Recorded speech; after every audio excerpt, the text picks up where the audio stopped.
السلام علیکم ورحمۃ اللہ وبرکاتہ۔ محترم بزرگوں اور میرے دوستوں، میری تقریر کا عنوان ہے بے نمازی۔ نماز چھوڑ کر کوئی سچا مسلمان ہو ہی نہیں سکتا۔ مسلمان بننے کے لیے نماز ضروری ہے۔ حضور صلی اللہ علیہ وسلم کے صحابہ کہتے تھے کہ ہم نبی کے دور کے مسلمانوں کو نماز سے پہچانتے تھے۔ جو نماز پڑھتا ہے وہ مسلمان ہے، جو نماز نہیں پڑھتا وہ مسلمان نہیں ہے۔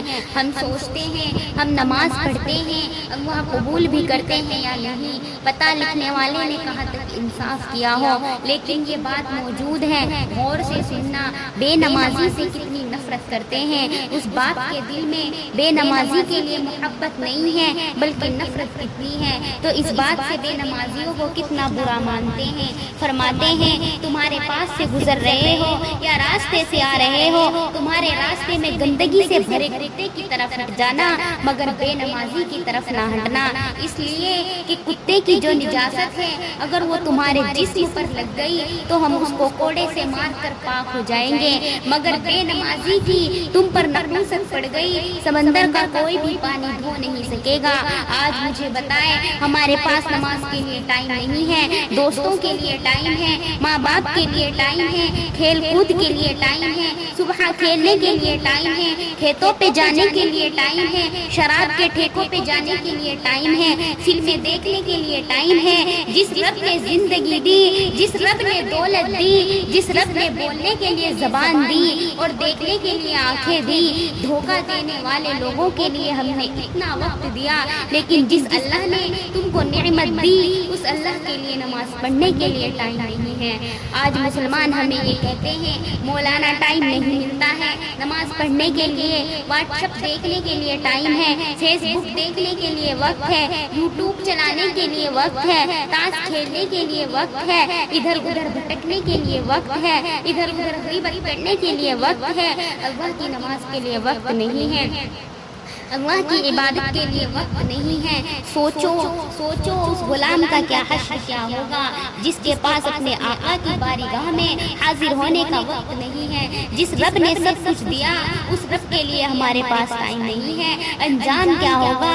سنو، اپنے حال پر رحم کر لو، اس سے پہلے کہ ہماری جنازہ نماز پڑھی جائے نمازی بن جاؤ، اس سے پہلے کہ موت کا فرشتہ ہمارے جسم کی طاقت ہماری روح سے توڑ دے بدل جاؤ، ورنہ پچھتانے کی سوا کچھ ہاتھ نہیں آئے گا۔ یہ بڑے بڑے مکانات، یہ بڑی بڑی کاریں، یہ بڑی بڑی جائیداد، یہ کھیتیاں، یہ سب یہی رہ جائے گی، کفن میں کچھ نہیں لے جانا ہے۔ اعمال کے سوا جو کفن میں لے جانا ہے اس کے لیے ٹائم نہیں، جو یہاں پڑی رہ جائے گی اس کے لیے رات دن محنت، جھوٹ بول بول کر مال کما رہے ہیں، جوا کھیل رہے ہیں، سود کھا رہے ہیں، جو سب کچھ چھوڑ کے جانا ہے اس کے لیے رات دن محنت، جو قبر میں لے جانا ہے اس کے لیے کوئی محنت نہیں۔ تو اپنے سچے نبی نے فرمایا، میری ماں اور بہنوں کی بھی خاص توجہ یہ بات ہے، مردوں کے لیے نہیں ہے، یہ عورتوں کے لیے بھی، ہر انسان کے لیے ہے۔ میرے آقا فرماتے ہیں صلی اللہ علیہ وسلم کہ بے نمازی کو جب قبر میں رکھا جاتا ہے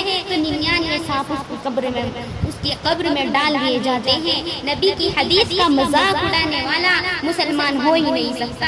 اپنے نبی نے فرمایا، اپنے سچے رسول نے فرمایا، 99 سانپ اللہ تعالیٰ اس کی قبر میں مسلط کرتا ہے۔ اس سانپ کی طاقت کا عالم کیا ہے؟ ارشاد فرمایا، وہ جو 99 سانپ ہے اس ہر ایک سانپ کا یہ عالم ہے۔ اگر وہ سانپ کسی پہاڑ پر ڈنک مار دے تو پہاڑ ریزہ ریزہ ہو جائے، اگر وہ سانپ دنیا میں پھونک مار دے، پھنکار دے تو اس کی گردی سے سارے انسان مر جائیں گے۔ ایک سانپ کی اتنی طاقت والا ہے، 99 سانپ بے نمازی کی قبر میں مسلط کیے جاتے ہیں۔ اس نے اگر فجر کی نماز نہیں پڑھی تھی تو ظہر تک اس کو ڈستے رہتے ہیں، اللہ اکبر، پھر عصر نہیں، پھر ظہر کی نہیں پڑھی تھی تو عصر تک وہ سانپ اس کو ڈستے رہتے ہیں، عصر نہیں پڑھی تھی وہ مغرب تک سانپ اس کو ڈستے رہتے ہیں، عشاء نہیں پڑھی تھی فجر تک وہ سانپ اس کو ڈستے رہتے ہیں۔ یہ ڈسنے کا سلسلہ اللہ اکبر اس وقت تک چلتا رہے گا جب تک اللہ چاہے گا۔ اب آپ مجھے بتائیں، اگر چھوٹا سا کیڑا ہمیں ڈنک مار دے، اگر چیونٹی ہمیں کاٹ لے تو کتنی تکلیف ہوتی ہے۔ کتنا درد ہوتا ہے بچھو ڈنک مارے، اللہ نہ کرے کسی کو بچھو نے نہ کاٹا ہو، اس کو پتا ہوگا کہ پورے جسم میں کتنی آگ سی ہو جاتی ہے، جلن سی ہو جاتی ہے۔ دنیا کا بچھو، کھیت کا بچھو ڈنک مارے تو انسان ایسے تڑپتا ہے اور ایسے بلکتا ہے کہ اللہ ہو کر اس کو قرار نہیں آتا۔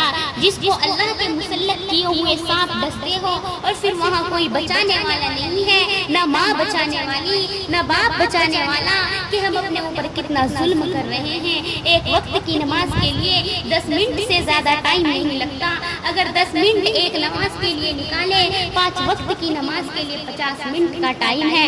اگر یہ 50 منٹ ہم نکالیں تو اتنے بڑے عذاب سے بچ جائیں گے، لیکن ساتھ ساتھ میں ہمارا انعام کیا ہوگا؟ ہماری قبر کو انشاءاللہ نماز کی برکت سے جنت کے باغوں میں سے باغ بنا دیا جائے گا۔